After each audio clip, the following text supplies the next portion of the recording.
basically what we're going to do is watch back an old Packers game for the last 25, 30 years, and then have a guest on to talk about the show, to talk about that game. And to talk about the game that we have is Steve Scaffidi from WTMJ. Catch him from 9 to noon over on 620 WTMJ. And Steve, how long have you been a Packers season ticket holder? Since 1983. Okay. I was a senior in college. I got that letter. I still have the letter. You still have it? Is it like framed? No, but I have it in a file. But it was amazing then because my dad introduced me to the Packers. I went to games in the 60s, saw Bart Starr play, went to Lambeau Field, which looked a lot different then than it does now. So it's been a long run. I've seen hundreds of games at Lambeau Field in all of its incarnations. Huge Packers fan. So what was the wait list like when you got on in 1983? It wasn't like it is now.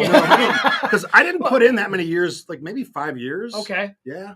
Maybe less. Because they had mentioned through the course. So we found a broadcast of this game on YouTube. I'll send out the YouTube link. It was broadcast on NBC because of the Packers. So the game we're talking about is from Christmas Eve in 1995, which at that point was the last week of the regular season, which seems impossible now since the regular season goes through the middle of January. Right. But it was the last game of the regular season. If you're a Packers fan to remember, if you don't, I'll kind of set the stage. Packers playing the Steelers. The Packers win the game. They win their first division in 23 years. Mm-hmm. Steelers had something to play for as well. They needed some help, but they were trying to get the number one seed in the AFC. So this wasn't a game where the Steelers were just kind of sitting everyone, and the Steelers ended up going to the Super Bowl that year. So the Packers have a lot on the line, and the broadcast had mentioned at one point that there was some sort of incident at a Giants game the day before where fans were throwing snow on the field. That's right, yeah. And before this game, they had announced to Packers fans, hey, if anybody's caught throwing snow on the field, not only will they be taken to jail, they will lose their season tickets. And then they mentioned it was like 19,000 at that point deep for season tickets. You're not old enough to remember the history, but back in the day in the 60s, fans stormed the field. Oh, yeah. They took down the goalposts. I have a friend. From the Ice Bowl. I've got very famous pictures. I've got a friend whose dad had a piece of the uprights in his basement. From the Ice Bowl. From the Ice Bowl. Signed by a bunch of players. So, I mean, that's the crazy. So I get it. I think I told you this before. I was at the game, the Yancey Thigpen game. Yeah. And a quick memory from the moment, and I'm sure we'll get into some of the details. The moment when it's not a spoiler. You're not spoiling. When he drops the game's pass, 28 years old. Yeah. When he drops a pass, he should have caught. Yeah. He was wide open. Yeah, and he had a pretty decent game before that. He's a great receiver. My brother-in-law, Jeff, who went because it was Christmas Eve, and my wife had to prepare for all the Christmas festivities. He jumps on my back in the stands, and it was cold and slippery and icy. I believe the broadcast said wind chill was 0 degrees. Yes, it was like 20, but felt a lot colder than that. I that time I sat outside a lot. I never sit outside anymore. I sit in my swanky club seats indoor, which I much preferred. I'm sweating when it's like 0 outside. So he jumps on my back. He almost wipes us out. We almost both broke our necks, but it was pandemonium in the place. And watching it on the tape you sent me, I missed some of that stuff. Some of the other stuff that was, Chewy caught a touchdown pass in the game. Robert Brooks jumping into the stands.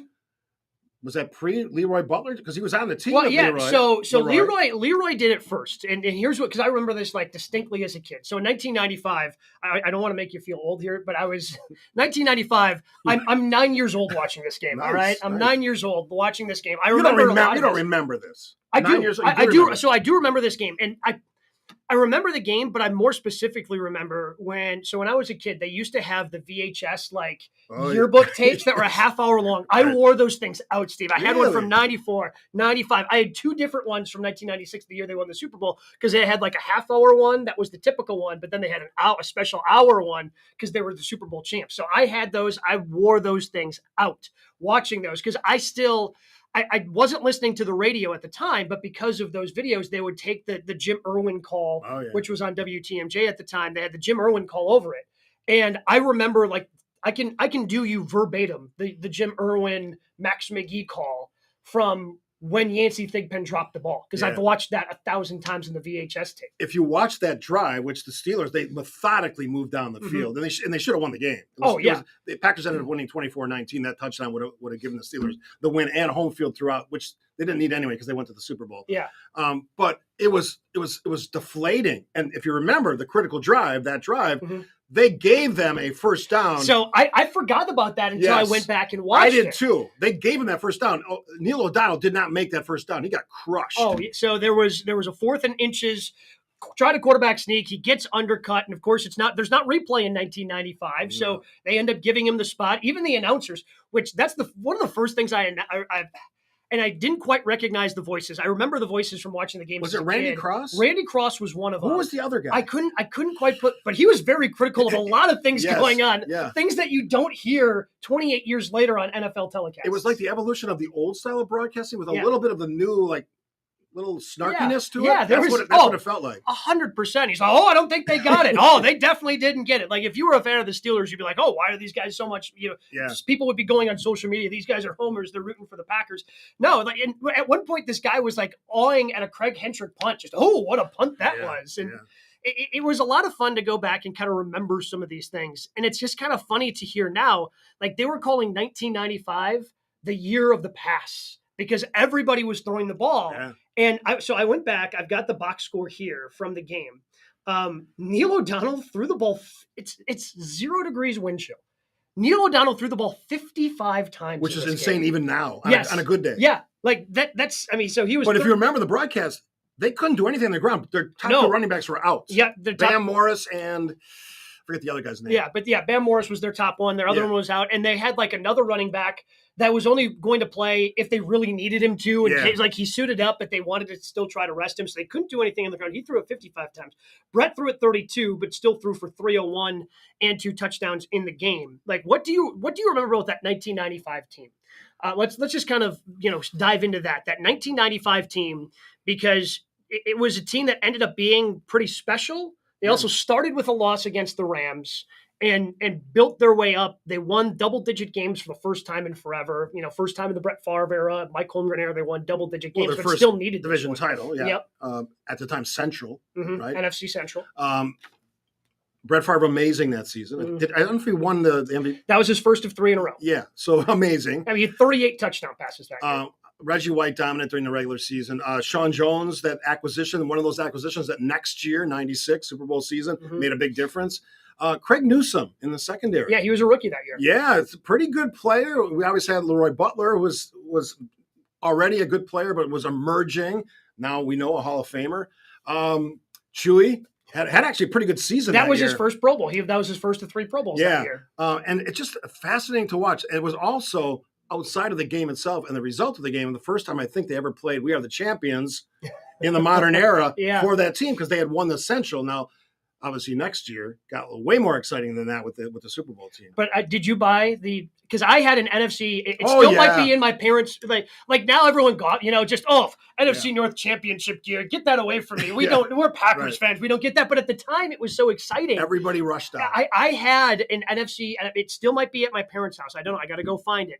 But I had an 1995 NFC Central Division Champions hat. I probably have that. I probably have a pennant somewhere because I'm a collector. Mm-hmm. I've got everything. I probably got everything from that season. One of the other, if you want to look at me as a collector, as a fan of the team, I have every home ticket stub and some of the away stubs from Brett Favre's career. Oh, wow. I kept them all.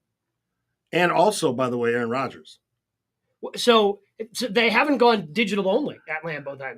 Well, not at that time. That's a but you said for Aaron Rodgers. So like the last couple of years, what'd you do for Aaron Rodgers? What they do is they give you a commemorative ticket. So I've kept those. That's only the last 2 years though. Yeah. Everything before that, you had a ticket stub. Matter of fact, in the early days, they ripped it in half. Oh yeah. At some point, they realized we'll just have a perforation, and you can perforate this thing and not damage the ticket. Yeah. I actually have graded tickets from some of Favre's best games of Aaron Rodgers' first start as a Packer in the first game of 2008 season against the Vikings. Against the Vikings, Monday Night Football. I remember that game very distinctly. I'm a true collector, and I saved all that stuff. Now, my wife would tell you I'm crazy. Mm-hmm. But that game, you asked the perspective of what that meant that season. That was kind of the start of all this, right? Yeah. I mean, it was kind of that first big step.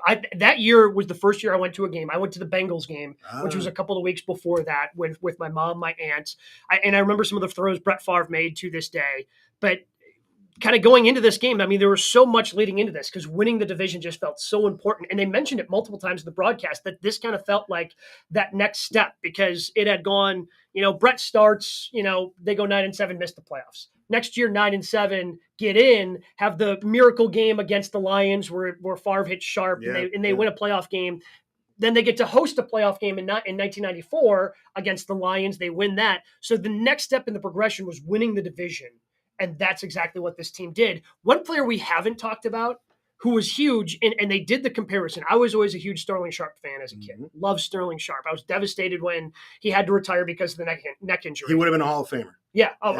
Maybe still should be. I think he should be. If some of these guys who are in because of injuries, like especially, like the numbers don't look super impressive now, but when you consider the era, like back-to-back years, he set the NFL receptions record in 92, 93. And oh, by the way, had like 1,500 yards. If you watched him play, you realized how good he was. He got open. You talk about those Lions playoff games. He got open and like when you never expected it. There's Sterling Sharp streaking down the field into the end zone for a touchdown. That's the kind of player he was. So to replace that type of player, and for Robert Brooks to step up the way he did, and he ended up, I mean, he had a huge game against the Steelers the last game of the year, had 11 catches. I got it right here. 11 catches for 137 yards and a touchdown. Yeah. That got him over 100 receptions, which, again, today is still a really good mark. He broke Sterling Sharp's record for yards in a season as a receiver. Yeah. I mean, he had a 99-yard touchdown that year against the Bears. Like, he did so many great things. Like, Robert Brooks, I feel like, because he then got injured the next year and wasn't on the field for the Super Bowl victory, you had Antonio, you had Andre. I feel Robert is one of the more underrated Packers receivers ever, because of what he did in this season, especially with the pressure of having to replace Sterling Sharp. I totally agree. Fascinating player to watch. Got open, put up big numbers, got hurt. And then you saw the emergence of Antonio Freeman, who kind of replaced him. Yeah. And Freeman was a fun player to watch, as we know as well. And they're kind of on the same level, right? Yeah. I mean, when Robert came back the year they lost against San Diego in the Super Bowl, or they went to San Diego and lost to the Broncos in the Super Bowl, both of them had 1,000-yard seasons, but Robert just wasn't quite the same after the knee injury. ACLs, I mean, we've seen it. They can be a big deal now, but not as big of a deal. Back then, they were still pretty devastating injury, especially with somebody with the speed, agility, and quickness that Robert Brooks had. Free ended up being, I think, probably one of the top 4 or 5 receivers of all time in Packers history. Yeah. And I think that kind of why Brooks ends up getting overshadowed. Yeah, Freeman was always a great player to watch, and that wasn't his rookie. That was his rookie year in '95 because he was returning punts. That's right. Yeah, that was the other element. And the other great thing about the broadcast, which I watched last night, they focused on a special teams player, Crawford. They showed him on the bench. His stoppage on that punt, from Hendrick on the 1 or 2 yard line, changed the dynamic of that game. Yeah, it ended up getting a short field because Free ended up getting a good punt return, 32-yard short field. That's where Chewy ended up having his touchdown reception to put the Packers up by 2 scores. But rewatching the game, you realize the Packers dominated most of the game, right? And at the end, we're losing this game. There were 2 things that really stood out to me. It was the end of half, because the Packers scored a touchdown at the end of the first half, and they're up 2 scores. And there's just under 2 minutes left after Favre hit Brooks for a touchdown. And you're going, all right, here we go. And the Steelers march down the field like that and get a touchdown to cut it down to a single possession game right before halftime. And then they get the ball back at the end of the game as well, and they marched down the field. It wasn't as quick because it wasn't the 2-minute drill. Eventually, it got inside 2 minutes, but they had plenty of time. But by the time the 2-minute warning hit, they were at the 35. Yeah, it was like a very well orchestrated drive. They got a gift on the first down, but it was painful as a fan to watch. Especially fans were irritated about that call, but you just saw it unfolding. There wasn't a lot of confidence, which led to that intense and crazy celebration because you weren't expecting it. No one expects Yancey Thigpen to drop a wide open pass in the end zone. You want to talk about records? He set, I think it was John Stallworth's record. He broke the receptions record again, because that was something they mentioned on the broadcast. He had broken the Steelers single season record for receptions in this game. Like, he had a big game. Neil O'Donnell throwing the ball 55 times. Thigpen had 6 catches for 80 yards. He was just missing if he catches that, now he's got, 7 for 87 and a touchdown. I think he had a touchdown earlier in the game, right? He did not. He did not. Ernie Mills. That's who it was. Who was a pretty underrated receiver. And I'm not a huge Neil O'Donnell fan, but he had a pretty good game. Oh, yeah, he absolutely did. I mean, and the Packers were constantly putting pressure on him. The other thing that stands out is football's changed a little bit, Steve. Football's changed. Yes. There was a hit that Newsome had early that kind of knocked him down. Yes. You were concerned about the wide receiver that he had. It was like hit. 3 guys laying out. Oh, my goodness. It was such a physical game. And there was another, right before he threw the touchdown to Chewy, Brett takes a huge hit at the goal line. He decides to try to run it in, dives for it, And knowing what we know now about Brett and what happened after the 1995 season, it makes you wonder if maybe some painkillers may have.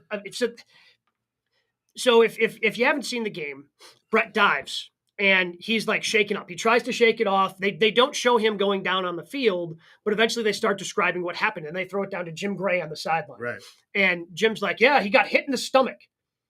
And then they show the hit again. I go, he didn't get hit in the stomach. He dives and he gets hit in the shoulder. Another guy comes from the other side, hits him in the other shoulder, probably hits his head a little bit. There's a lot of weight on him, onto his back and shoulder on a very hard ground. Yes. So I'm wondering if there's a potential concussion there because he vomited. They're like, oh, he vomited. Oh, but they're just saying he got hit in the stomach, clearly trying to cover. No protocols for any of that. No. Send him back out there. And he went back out. He finished the game. So I don't know if it was concussion. I'm guessing at that time, because Brett was addicted to Vicodin at that time, if that contributed to any sort of vomiting that he did, that's kind of went through my mind. But he also, like, if he made that, there was nothing dirty about anything anybody did there. He just took a couple of huge hits because he was reckless in the way he was trying to score. If a quarterback tried to do that now, I guarantee there would have been flags on the play. Oh, absolutely. And that's how it's changed. I mean, they've certainly protected the quarterback. Mm-hmm. I'm sure Brett Favre, wherever he is now, down in Louisiana or wherever, is saying to himself, well, I wish we had those rules then because he'd probably be a healthier guy. Probably have a smarter brain, or a healthier brain, at the very least. And but he went back in. He eventually came out again after he took another big hit. We got to see Jim McMahon, who was the backup quarterback at the time, and he actually even threw a pass. Yeah, 10 years post Super Bowl win with the Bears. Yeah. So a lot of people forget that he was on the Packers. Yeah. And the famous thing, of course, is when they went to the White House after the Super Bowl, he's got the Bears jersey. He wore his Bears jersey, which I love. It's classic Jim McMahon.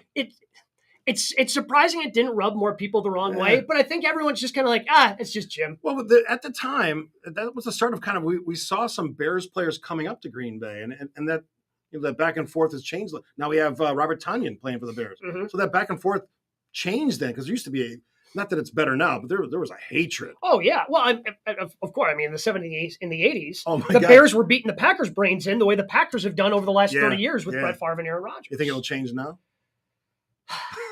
I mean, both teams are going through a rebuild. Yeah, which makes it exciting. Yeah, which makes it exciting. Both I have no idea what's going to happen. No idea. All. No clue. I don't think anybody does. No. You know what Fields is going to be. You know what Jordan Love's going to be. No, the scary thing is I actually, and again, who knows how it works out, but I kind of like some of the moves the Bears have made, like trading out of the first spot, getting DJ Moore. I think Justin Fields has a lot of potential. I think he can be really good. So the fact that they're still trying to build around him, giving him weapons, like they're making right decisions. And they hadn't made right decisions, I feel, for the longest time. So that makes me a little worried as a Packers fan. But we'll see what they have in Jordan Love and see if this young core that they can have can grow the way that, and they pointed this out in the broadcast as well. So many guys were in their fourth year in 1995 with Green Bay. Mike Holmgren, Chewy, Brett Favre, Edgar Bennett, Robert Brooks. Like they had this core offensively that helped them win the Super Bowl next year, the following year. Mike Holmgren thing's interesting because I interviewed him a couple of years back and he was very thoughtful and generous with his time. But I said, you should be in the Hall of Fame. Mm-hmm. And I think he's a Hall of Fame coach. He went to 3 Super Bowls. He lost 2, mm-hmm. which generally means it's going to be a while if you do get there. But I think what he did with that franchise at the time, and I experienced all of that because I went through the 70s, watching on TV, in the 80s, watching in person, and they had a good season in 82, and then not so much for like 10 more years. To do what he did, along with Ron Wolf, mm-hmm. Reggie White, Brett Favre, was pretty amazing. We've been, I'm honest, we've been spoiled. Incredible arrivals, especially at quarterback. I'm under no illusion that's going to continue. But let's just throw it out there.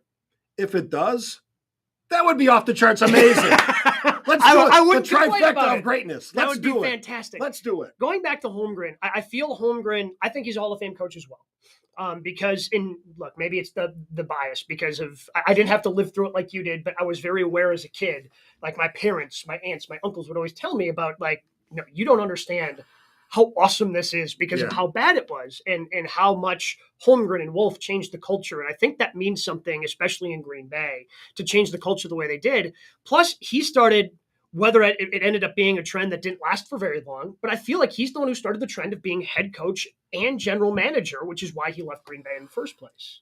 I give him this. He took a franchise that had been struggling and made something out of them and gave us all great memories. And at that time, won Super Bowl since the Lombardi era, now too, under Rodgers and Mike McCarthy. But he changed the kind of the messaging along with Ron Wolf about what this franchise could be. There was so many like sad sack years when we were the foils of the Bears or the foils of the Vikings. And he did dynamic things on offense that we hadn't seen before. He brought in really cool receivers, had the Edgar Bennett's and Dorsey Levens, guys that really could hit the line and run. He made it exciting on offense. We hadn't seen a lot of that. We had a boring offense for a lot of years. What's amazing, you bring up Dorsey Levens. So I was curious just because they called it the year, it's the year of the pass. And Brett Favre had 570 pass attempts, which the last time that the Packers had 16 games would have been the 2020 season. Aaron Rodgers, who also won MVP that year, had 526. Right. So Brett had, almost 50 more pass attempts that year in an era where they weren't throwing the ball as much as they are now. But the impressive part is, so Edgar Bennett led the team with 316 rushing attempts. Next was Brett Favre with 39. Yeah, well, he ran. It was one guy. But then Dorsey had 48 catches that year. So even though and Dorsey Levens would eventually become a Packers Hall of Fame running back, and he would become more a part of the running game the following year. But he kind of showed what weapon he could be by having nearly 50 catches as a second running back. Well, that's the San Francisco thing, right? Yeah. He took that idea because Holmgren was on that staff. And brought it to Green Bay. That was the transformation of the offense. That's what a lot of people were saying. We got to be more than just, the old days of John Brockington and MacArthur Lane. Yeah, it's great if it's working, but if it's not, you have a really boring offense. You're going to lose most games, or they're going to be very close. We saw the emergence in 95 and 96, of course, of this emergent, rising, creative offense that made it exciting to be a Packers fan again. Oh, and here, by the way, next year we're going to give you the number one defense in the NFL, led by Reggie White. Congratulations. Well, they would add Santana Dotson, and he would replace John Yurkovich on the defensive line, and then George Teague would be out at starting safety, and they replaced him with Eugene Robinson. And those were just kind of two huge additions, just veteran presences who were hungry to win that championship that helped, and then Craig Newsome continues to grow. Leroy becomes the force that he is. And Reggie wasn't healthy in this game. This was also the year where God healed his hamstring. Yeah. Amazing story. Yes. Oh, he had torn his hamstring. I can't remember how much earlier in the season. I think it was like 3 or 4 games earlier. Yeah. And I don't know if he missed the game or he didn't miss a game, but everybody thought he was going to be done for a while. Yeah, that's it. He's done. Yep. Yeah. And he magically showed up at Holmgren's house saying, God healed my hamstring. And he played the rest of the year. I'm always curious what he would be like now, because he would have lived through the Rodgers era, that Super Bowl. And like, what would his message be? He would, the day they announced they got Reggie White, I was driving somewhere for work. And we knew this might happen, but we Packers fans, we're realistic, sort of. And they announced it. I'm like pounding on I was that excited by myself, pounded on my steering wheel. Oh my God, we got Reggie White. Yeah. And it transformed the defense. Oh yeah, it absolutely did. And Chewy gets offended anytime somebody compares somebody to Reggie White. You got Aaron Donald. Oh, Aaron Donald's the modern day Reggie White. Chewy goes, you have no idea how strong Reggie was. He threw guys that weighed 300 pounds with one arm. Yeah. Just go watch a Reggie. One of my Reggie would have the hump move where he took the inside and just would shuck unbelievable. It. Just one arm like this and be able to shuck him. And one of my favorite Reggie White highlights, I want to say, was probably where he threw Chris Carter into the Vikings quarterback. Like Chris Carter's running in motion to the other side. I don't think he was supposed to block. He just happened to be there. Yeah. And Reggie just shoves Hall of Famer Chris Carter into the quarterback. Dude himself. Yeah, into the quarterback to get a sack. Reggie's like, you're in my way, but you're not really in my way. Get out of here. And the other amazing thing about Reggie White is Chewy said, I don't think Reggie knew where the weight room was. Natural. Just naturally that big, that fast, that strong. And just knew how to use it. Here's something he did as a fan. I remember this because, again, I saw all those games. I think at one point they won like 30 straight home games. It was crazy. And they played We Are the Champions, all that stuff. He would go around it and slap hands after the win with all of the people in the front rows and people that came down. And I thought, wow, that's a guy that gets it. There's names that we all talk about. Rodgers now, of course, and Reggie and Favre and Ron Wolf. It wasn't just a play. It wasn't just a record. It wasn't just the championship. It was those group of guys. They connected to the fans. Absolutely. And I met them all at signings because I'm a collector, and I met Reggie. I still have the football that he signed in the silver Sharpie on my mantle, my Packers shrine downstairs. I treasure that thing. And he was so nice when I was talking to him. So was Brett Favre. I had him sign a couple things. Just fun to talk to. Loved football. Mm-hmm. I mean, that's the kind of players that we, as fans, we hope we have. Mm-hmm. I don't know if that's the case that much anymore, because I know there's a lot of fans that can be crazy as well. Oh, yeah. And the money has gotten so high that you don't know. And Chewy has talked about this throughout the course of off-season stuff. When Jair Alexander didn't show up, Chewy's like, I got $50 a day. Yeah. I was excited for $50 a day, and he eventually would go on to be one of the highest paid tight ends. He actually had the contract at one point to be the highest paid tight end in the NFL. And now you get to work with him. Yeah. And which is amazing. Yes. But he's got great stories, but it's just the money just continues to get higher and higher and higher. And you wonder how much disconnect there is. Clearly there are guys that love football and would do anything for it. But when the money's that high, it kind of leaves the door open for other guys to kind of sneak in. Yeah. Here's the reality check for fans that have been fans of the Packers recently and not so much historically. The best players on the team, the Bart Starrs, and you can pick a name from that era, the 60s era, the Lombardi teams, the best players had off-season jobs. Mm-hmm. They weren't making millions of dollars. Yeah. They made 100,000, 150,000, which seems like a lot, and it was a lot then. I'm not saying it isn't, but they had summer jobs. They had other jobs. No, training camp was actually for getting in shape. Yeah. That's why training camp existed. If you were Paul existed. Hornung, you were really out of shape when you came in. Now, he was a great, talented player and a Hall of Famer, but he liked to enjoy life. Oh, yeah. And he came in out of shape, and, of course, Lombardi got him all back into shape. So just kind of quickly then the rest of the year. So the Packers end up winning this game. Again, the part I remember from the call that I mentioned earlier, Nancy Thigpen dropped it. He was wide open. And jumping in, Max McGee was, and the only one happier is Lenny McGill because he was supposed to cover him. Yeah, he did not cover him at all. No. I mean, he got smoked on the Lenny play. McGill was the dime back the nickel back for the Packers. If you get a chance to watch it, just look at the reaction of the sidelines. Yeah. Bill Cowher's he thinks he's got a touchdown. Yeah. Young looking Bill Cowher, yes. by the way. He's got to be, what, his 30s then? Probably. Man, and I don't know how old he is now, but he looked young looking in Holmgren, obviously early in his tenure, and he's thinking the worst. And that's how the fans were. Yeah. Thinking the worst, all of a sudden best thing that ever could happen happened. And then, Brett takes the knee, and he took off for the tunnel. He put the football up, and he just starts sprinting towards the tunnel. I want to say the Journal Sentinel the next day had a picture of him running towards the tunnel because that's just a picture that's in my brain of him holding the football up. So the Packers would go on. They would get to host a playoff game again. Mm-hmm. Second year in a row they would do that. They would beat the Falcons. But then the biggest moment of the season came the following week when they went into the house of the defending champion San Francisco 49ers and smacked them. Yep. And that, as a fan watching that, totally unexpected. Yeah. I thought, they'll be good. Mm-hmm. Totally unexpected. So Craig Newsome, first play from scrimmage. I believe George Kuntz forced the fumble, or maybe Wayne Simmons did. Wayne Simmons. It was Wayne Simmons, yeah. So Newsome scoops it up, goes in. You're going, wait, what? Yeah. Wait, the Packers are actually – because when they had gone up against the Cowboys in previous years in the playoffs, they just got boat raced. They got ran out of the they got ran off the field. All of a sudden, Brett Favre couldn't remember who to throw to. Yeah. And now you're going up against the 49ers. Okay, it's different than Dallas, and but they would go on to win that game 27-17. They dominated defensively, and they really set the tone. Chewy then, when he talks about that NFC Championship game, the Packers had a lead going into the fourth quarter of that NFC Championship game. He said going into San Francisco, they knew they could win. Going into Dallas, they're like, we think we can win. Yeah. And that's probably what cost them in the fourth quarter.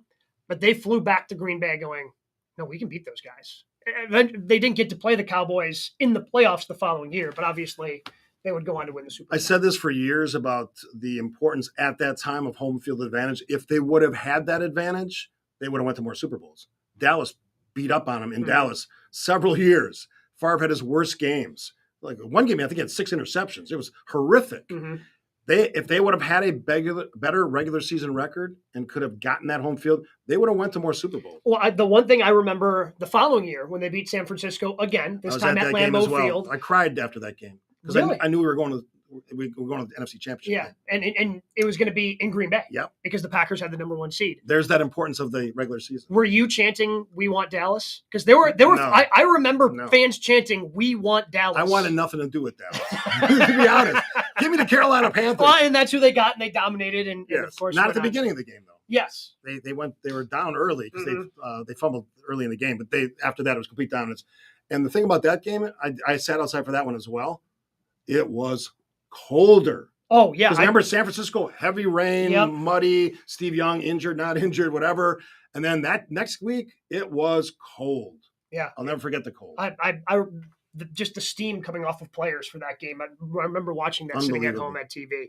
Steve, this has been a lot of fun, buddy. Man, I love talking Packers. Oh, so I love talking Packers. This is why I should have a sports show. This is exactly why you should have a sports show. We need to have you on more to talk about some of this great Packers stuff. I will put out a link when we post this as well of that 1995 Packers game against the Steelers on Christmas Eve, a historic game in which the Packers won their first division title in 23 years. He's Steve Scaffidi. Make sure you catch him on 620 WTMJ each and every weekday from 9 until noon. We will be back more later this summer with more Repackables and more on the Packed Summer.